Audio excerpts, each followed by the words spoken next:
Bon, bah alors Pierre, quel Bonjour. âge as-tu Pierre? 18 ans. 18 ans. Qu'est-ce que c'est que la notion de péché pour toi? Est-ce que c'est quelque chose de vague? Est-ce que, voilà, au Hmm. profond de toi-même, qu'est-ce que ça veut dire pour toi être pécheur? Alors pour moi, le péché, c'est quelque chose qui prend différentes formes déjà. C'est pour moi une faute commise par l'homme, mais en ayant conscience de cette faute. C'est une action qui a pour but en général soit un intérêt personnel ou un intérêt général, mais qui va à l'encontre des, du bonheur des autres, mais en ayant conscience. C'est réellement une action que j'ai envie de qualifier de mauvaise, quelque chose réellement de méchant. Pour moi, c'est ça un péché. Péché, c'est pas ou aussi contre soi-même. Ça peut très bien être une action que, qu'on a en tête et qu'on va faire alors qu'on sait très bien ce qu'il y a derrière. Et des fois, on peut pécher, enfin faire une action mauvaise sans vraiment savoir ce qu'il y a derrière. Des fois, c'est plus fort que nous. Ça peut être plus fort que nous, mais je pense que la- le sentiment qui doit suivre le péché, ça doit être une culpabilité assez grande et complexe. Je pense, si je vois le mal que j'ai pu faire aux gens, je vais chercher qu'est-ce que je peux faire pour leur donner du bonheur et les amener dans un, dans un chemin de paix autant pour eux que pour moi. Donc tu vas essayer de rattraper ta faute. Pardonnez, si tu as fait du mal à quelqu'un, Bah tu vas t'excuser ou tu vas essayer de refaire quelque chose de positif. oui, même si je pense que une action commise est, je pense, irrattrapable. Enfin, la personne concernée, que ce soit moi ou quelqu'un d'autre, aura forcément ce souvenir, donc ça restera gravé. Les actes ont été posés, ils sont irrécupérables. Mais on peut très bien faire en sorte ensuite de donner, enfin contrebalancer ce mal donné par un plus grand bien.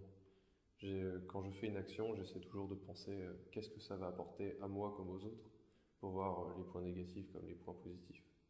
Mm. Savoir, oui, je vais pécher par orgueil ou par je ne sais quel autre sentiment ou par intérêt.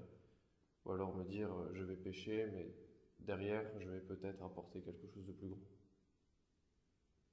C'est, je pense que le péché c'est une notion assez complexe que je n'ai peut-être pas encore toute l'expérience de vie pour en parler convenablement, mais je pense en avoir déjà une assez bonne idée quand je vois ce qui se déroule autour de moi et ce que moi-même je fais. Et qu'est-ce qui peut freiner justement cette spirale? Je dirais le travail sur soi. Malgré le passé de chacun, malgré les événements, il faut savoir prendre sur soi, se travailler sur soi et voir finalement le bon côté des choses pour sortir de ce cercle vicieux, sortir de ce mauvais pas. Il faut une sacrée volonté, il faut un courage, je pense, assez extraordinaire pour de soi-même dire je m'en vais de là. Il faut une volonté terrible, mais je pense que c'est faisable. Si le péché est humain, je pense que la volonté est humaine et donc on peut de nous-mêmes sortir de ce mauvais pas et aller vers quelque chose de plus grand. Mais de savoir que Dieu est infiniment miséricordieux, tu vois, qui est infiniment bon, qu'est-ce que ça te fait? Ça te soulage pas justement par rapport à cette notion de culpabilité là que tu disais? Ça ne Le me... fait de savoir que de toute façon, quoi que tu fasses, même si tu étais un grand bandit, Dieu t'aime. euh, je ne pense pas qu'il faut prendre ça non plus comme, comment dire, enfin, une absolution. C'est pas quelque chose, voilà, je peux commettre le péché parce que Dieu m'aime et parce que Dieu va me pardonner. Non, c'est justement quelque chose parce que Dieu m'aime et qu'il me fait confiance, je dois lui prouver que je peux vivre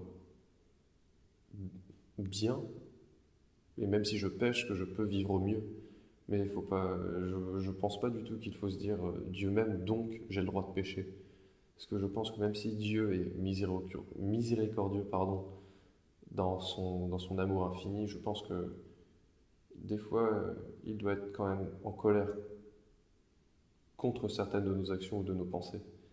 C'est comme un père. Il peut pardonner à son enfant, mais bien sûr, il peut être en colère aussi contre son enfant car il a fait une faute. Il peut ensuite lui pardonner. Mais j'ai plus peur de, euh, de la colère de Dieu par rapport à mes actions plutôt que de me dire, chouette, je suis déjà pardonné d'avance. Pour moi, ça, c'est le pardon se mérite. Selon toute action, il faut un chemin de réconciliation justement avec soi-même, avec les autres. Et même si Dieu, à la fin, peut nous le donner, c'est d'abord un chemin que nous devons nous-mêmes entreprendre. C'est pas, comment dire, une magie divine qui fait hop, pardonner. Non, loin de là. C'est d'abord nous qui devons faire un chemin à 9 dixièmes du chemin pour ensuite Dieu qui vient à notre rencontre, qui nous dit, puisque tu as réussi de toi-même à te pardonner, à pardonner aux autres, maintenant je peux te pardonner. Parce que ceux qui sont fiers, je pense, de leurs péchés, je doute que Dieu les pardonne dans l'immédiat. Parce que même si son amour est infini, je pense que sa patience est infinie pour nous permettre de réfléchir. Est-ce que tu ne crois pas que là, dans les gens que tu vois, ou dans les jeunes et tout, est-ce qu'ils connaissent le bien et le mal vraiment? Est-ce que tu crois que c'est pas un peu perdu cette notion du bien et du mal, de ce qui est bon pour l'homme ou pas bon pour l'homme? Je pense qu'aujourd'hui, ce sont des notions qui sont très, très abstraites pour, euh, pour mes aînés comme pour ma génération, comme pour les jeunes. C'est soit une vision très, très extrême, très, très idéalisée, ou alors aucune vision du tout. Certains ne veulent justement n'avoir aucun jugement pour ne pas se mouiller, pour être sûr de ne pas être touché ni par le bien ni par le mal, surtout par le mal. Et ceux qui des fois ont des idéaux très, très grands, des fois très respectables, mais très arrêtés, vont justement voir soit le bien partout, soit le mal partout.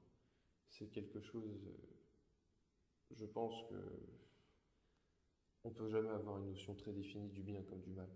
Même une personne qui aura vécu un siècle entier, qui aura une expérience de vie incroyable, qui aura vécu tout ce qui est possible, imaginable, qui aura vécu dans le bien comme dans le mal, ne peut pas lui-même définir ce qui est bien, ce qui est mal.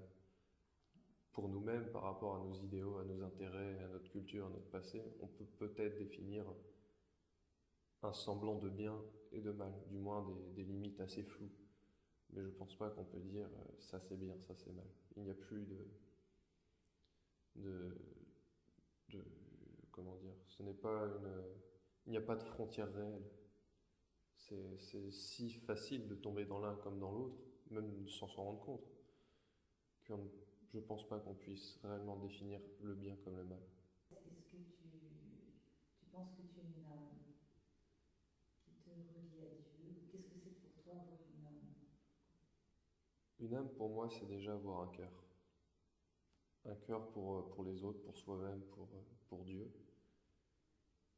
Et pour moi l'âme est quelque chose qui nous dépasse, qui transcende l'homme. C'est quelque chose de beau, d'infini. C'est quelque chose que c'est une part de mystère. C'est la part du mystère de l'homme que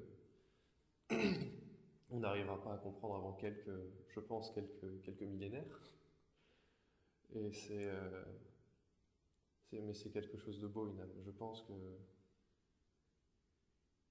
c'est, pour moi, l'âme est une part de la conscience, de l'esprit, quelque chose qui vient du cœur. C'est quelque chose de pur. C'est un peu le cordon ombilical qui nous relie à Dieu. C'est la voie directe pour lui parler. C'est aussi, d'une certaine manière, j'ai envie de dire, notre CV par rapport à lui. Je pense que Dieu doit regarder nos âmes pour savoir si oui ou non nous nous aimons et si nous aimons les autres. C'est par... je relie ma foi à mon âme, c'est parce que j'ai une âme que j'ai la foi, c'est parce que j'ai une âme que j'ai conscience et que j'ai un esprit. Pour moi, l'âme est quelque chose qui englobe l'humain en lui-même et qui le rend si humain, si unique. Pour moi, l'âme est quelque chose de réellement, réellement beau. Et que d'avoir une idée à mes yeux, aussi précise, à mon sens, c'est une chance pour moi. Après, je peux encore certainement apprendre, mais on ne m'enlèvera pas l'idée qu'une âme est quelque chose de, de magnifique. C'est un poème dédié à Dieu. Je te remercie, Pierre. Merci à vous.